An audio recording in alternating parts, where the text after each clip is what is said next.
আজকের উপাসনা শুরু হচ্ছে ঋগ্বেদীয়ম অগ্নি সূক্তম।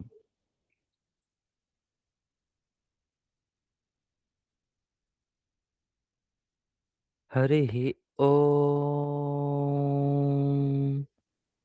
অগ্নিমীড়ে পুরোহিতং যজ্ঞস্য দেবমৃত্বিজম होतारं रत्नधातमम् अग्निः पूर्वेभिर्ऋषिभिरीड्यो नूतनैरुत स देवा एहवक्षते अग्निना रयिमा अश्नवत् पोषमेव दिवे दिवे यशसं वीरवत्तमम् अग्नेयं यज्ञमाध्वरं विश्वतः परिभूरसि स इद्देवेषु गच्छति अग्निर्होता कविक्रतुः सत्यश्चित्रस्रवस्तमः देवो देवेभिरागमत् यदङ्गदाशुषे त्वमग्ने भद्रं करिष्यसि तवेतत् सत्यमाङ्गिरः उपत्वाग्ने दिवे दिवे दोषावस्तर्धिया वयम् नमो भरान्त एमसे राजान्तमध्वराणाम् गोपामृतस्य देदिविं वर्धमानं स्वेदमे स नः पितेव सूनवेग्ने सोपायनो भव स च स्वानस्वस्तये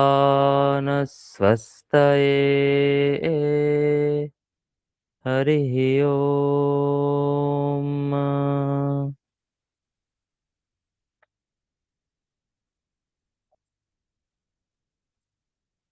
শ্রীমদ্ ভগবদ গীতা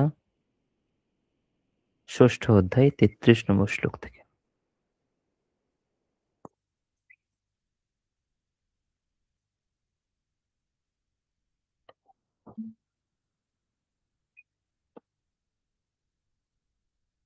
वसुदेवसुतं देवं कंसचाणूरमर्दनं देवकी परमानन्दं कृष्णं वन्दे जगद्गुरुम्।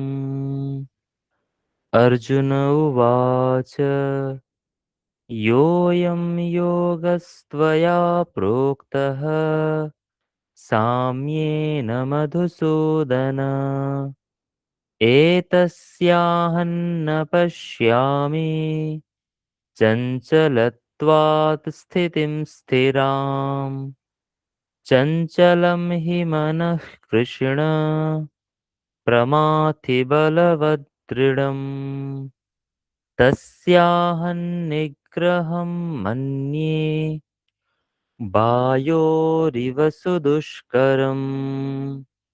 श्रीभगवानुवाच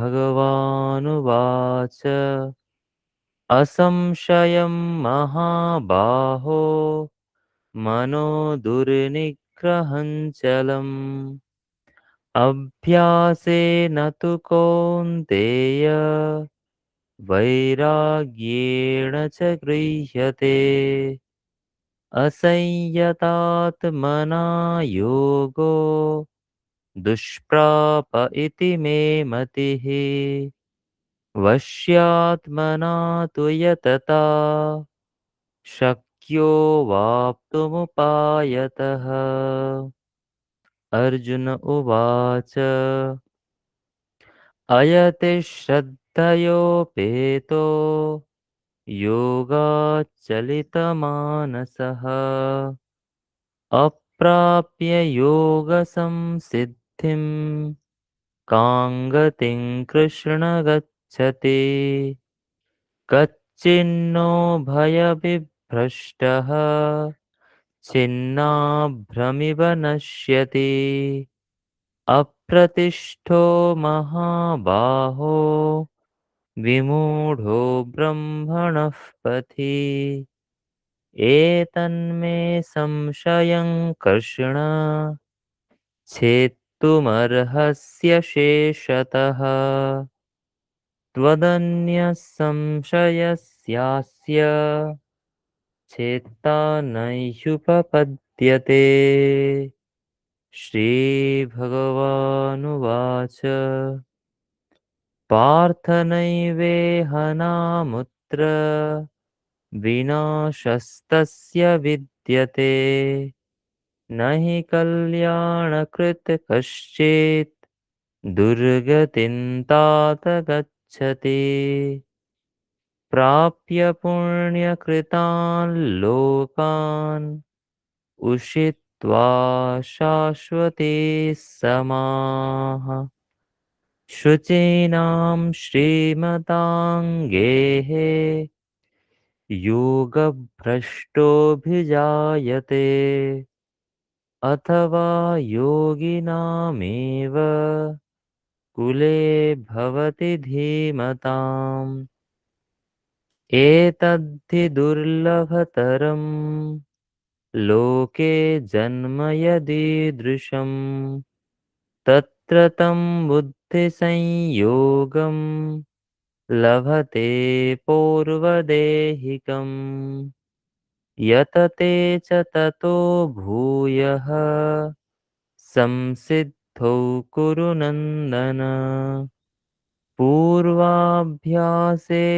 तेनैव व्रियते ह्यवशोऽपि सः जिज्ञासुरपि योगस्य शब्दब्रह्माति वर्तते प्रयत्नाद्यतमानस्तु योगी संशुद्धकिल्बिषः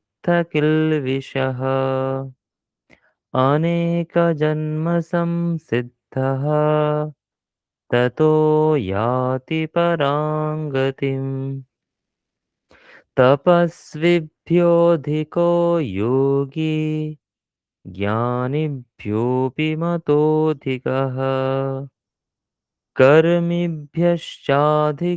योगी तस्माद्योगी भवार्जुन योगिनामपि सर्वेषां मद्गतेनान्तरात्मना श्रद्धावान् भजते यो मां समे युक्ततमो मतः ॐ तत्सदिति श्रीमद्भगवद्गीतासु उपनिषत्सु ब्रह्मविद्यायां योगशास्त्रे श्रीकृष्णार्जुनसंवादे आत्मसंयमयोगो नाम षष्ठोऽध्यायः।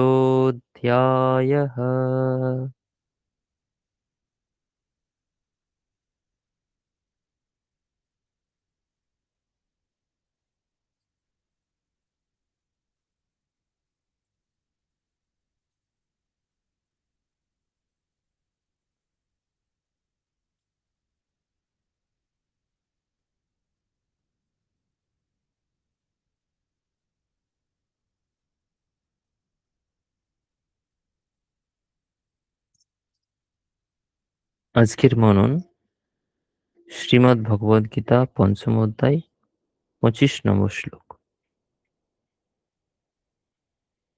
শ্লোকটি পাঠ করছি। লভন্তে ব্রহ্মনির্বাণম ঋষয়ঃ ক্ষীণকল্মষাঃ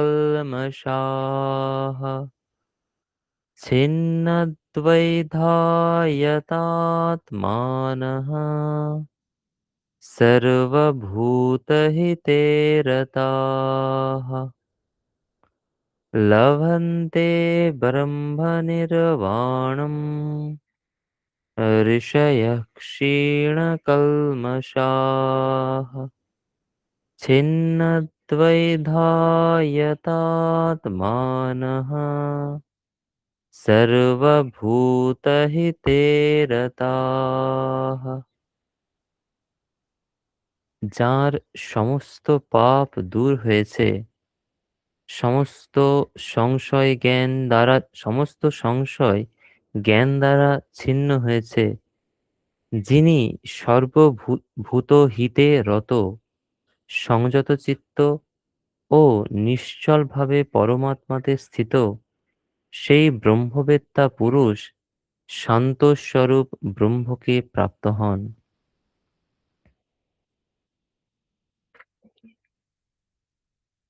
আমাদের প্রসঙ্গ চলছিল আত্মজ্ঞান নিয়ে।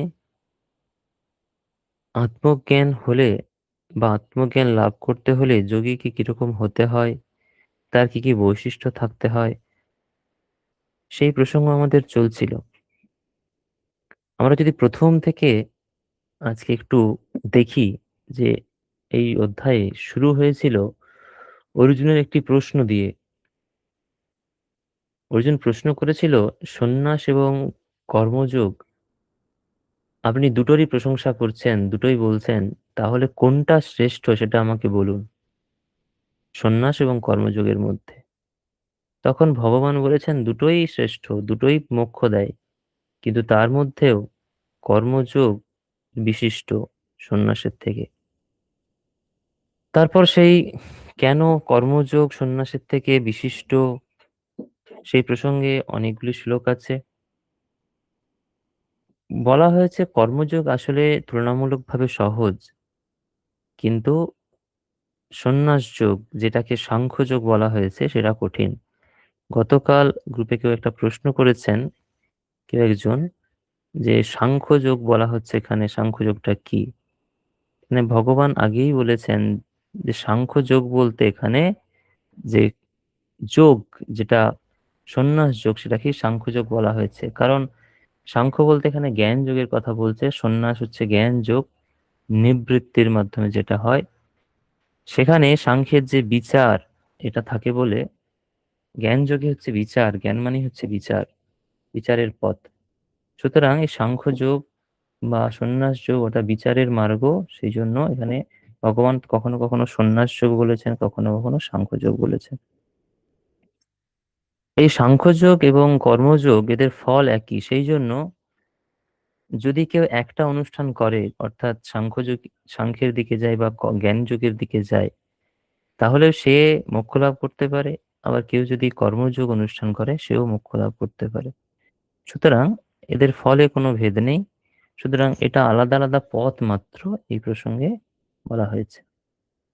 তারপর সন্ন্যাস যোগ নিয়ে বলা হয়েছে যে সন্ন্যাস যোগীও তিনি মোক্ষ লাভ করেন, সাংখ্য যোগীও মোক্ষ লাভ করেন, এবং যিনি কর্মযোগী তিনি সমস্ত কর্মের মধ্যে থেকেও কর্মফলের দ্বারা লিপ্ত হন না, কারণ তিনি জিতেন্দ্রিয় হন, তিনি যোগ যুক্ত থাকেন সবসময় ঈশ্বর অর্পণ বুদ্ধিতে, ঈশ্বরের সমস্ত কর্মফল অর্পণ করে তিনি কাজ করেন। সমস্ত কর্ম ব্রহ্মকে অর্পণ করে কর্ম করেন বলে, এবং কর্মফল ত্যাগ করেন বলে বলে তিনি কোনো কর্মফলের দ্বারা লিপ্ত হন না, কর্মফলের চক্রে পড়েন না, অর্থাৎ এই সংসার চক্র থেকে তিনি মুক্ত হয়ে যান। পদ্মপত্রের মতো তার গায়ে কোনো কর্মের লেপ দেখা যায় না। এই কর্ম প্রসঙ্গে, এই কর্মযোগ এবং সাংখ্যযোগ প্রসঙ্গে এইখান থেকে শুরু হচ্ছে যে কিভাবে আহ আত্মজ্ঞান লাভ করা যায় কর্মযোগের দ্বারা, বা সাংখ্যযোগের দ্বারাও আছে। সেই প্রসঙ্গেই পরপর শ্লোক আছে যেখানে উম আত্মজ্ঞান সম্পর্কে বলা হচ্ছে তার আত্মজ্ঞানীর কোনো কর্তৃত্ব থাকে না। তিনি পাপ বা পুণ্য কোনোটার সঙ্গেই সম্পৃক্ত হন না। তার জ্ঞানের দ্বারা অজ্ঞান সমস্ত নাশ হয়ে যায় এবং তিনি স্থির বুদ্ধি হন, তিনি ব্রহ্মতে অবস্থান করেন, তিনি সমদর্শী হন, তিনি ব্রাহ্মণ, পণ্ডিত ব্রাহ্মণ এবং আহ গরু, হস্তি প্রভৃতি পশু বা চণ্ডাল প্রভৃতি এর মধ্যে কোনো ভেদ জ্ঞান করেন না। এবং তিনি যেহেতু ব্রহ্মে অবস্থিত, ব্রহ্মে সবসময় অবস্থান করেন, সেই জন্য তিনি আহ আত্মজ্ঞান লাভ করেন এবং এখানে এই দেহেই তিনি মুক্তি লাভ করেন। এই প্রসঙ্গে আমাদের 25 নম্বর শ্লোক, যেটা যদি আমরা বুঝতে চাই, লভন্তে ব্রহ্ম নির্বাণম ঋষয় ক্ষীণ কল্মষাহা ছিন্নদ্বৈতা যতাত্মানঃ সর্বভূত হিতে রতাঃ। আগের দিনও আমরা দেখেছি, আগের শ্লোকে, যে তিনি অন্তর্মুখী হন এবং আত্মাতে আহ সমস্ত সুখ খুঁজে পান, সমস্ত আনন্দ খুঁজে পান এবং তিনি ব্রহ্মের সঙ্গে যোগের দ্বারা যুক্ত হয়ে, সমাধির দ্বারা যুক্ত হয়ে একাত্ম লাভ করেন। লভন্তে ব্রহ্ম নির্বাণম ঋষয়ঃ ক্ষীণ কল্মষাঃ।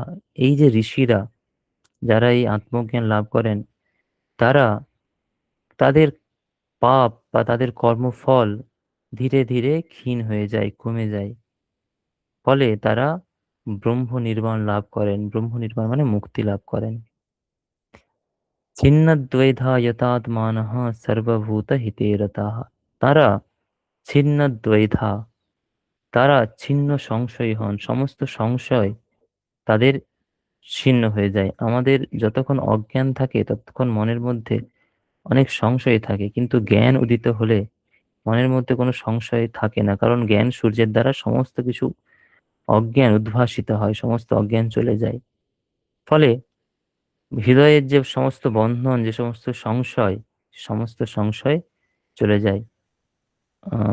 বৃহদারণ্যক উপনিষদে আছে, মুন্ডক উপনিষদেও আছে, আহ ভিদ্যতে হৃদয় গ্রন্থি ছিদ্যন্তে সর্ব সংশয়াঃ ক্ষীয়ন্তে চাস্য কর্মাণি তস্মিন দৃষ্টে পরাবরে। সেই পরম পুরুষকে যদি দর্শন করা হয়, সাক্ষাৎ করা হয়, তাহলে হৃদয়ের যে সমস্ত বন্ধন, সমস্ত বন্ধন কেটে যায়। বিদ্যন্তে হৃদয় গ্রন্থি ছিদ্যন্তে সর্ব সংশয়, সমস্ত সংশয় ছিন্ন হয়। ঠিক এখানেও ছিন্নদ্বৈধা, এখানে সমস্ত সংশয়, দ্বিধা সমস্ত ছিন্ন হয়ে যায়। যতাত্মানঃ, এবং তারা সংযত ইন্দ্রিয় হন, তাদের ইন্দ্রিয়কে সংযত করে।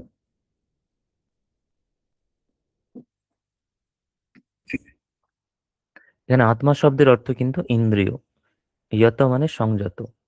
তারা সংযত ইন্দ্রিয় হন, অর্থাৎ ইন্দ্রিয়কে সংযত করেন, মনকে সংযত করেন। সর্বভূত হিতে রতাহা, সমস্ত প্রাণীদের মঙ্গলের জন্য তারা রত থাকেন।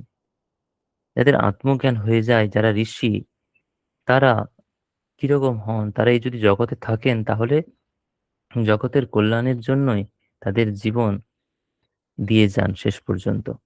সর্বভূত হিতে রতাহা, সমস্ত প্রাণীদের হিতের জন্য, মঙ্গলের জন্য তারা রত থাকেন। এইভাবে তারা জ্ঞান লাভ করেন, ব্রহ্ম নির্বাণ। এখানে যেটা বলা হচ্ছে, এতে কিন্তু সন্ন্যাসীর কথা বলা হচ্ছে।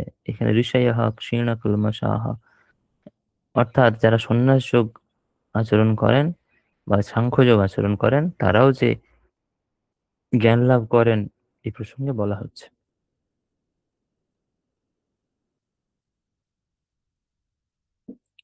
আজকের মনন পর্ব আমরা এখানেই শেষ করছি।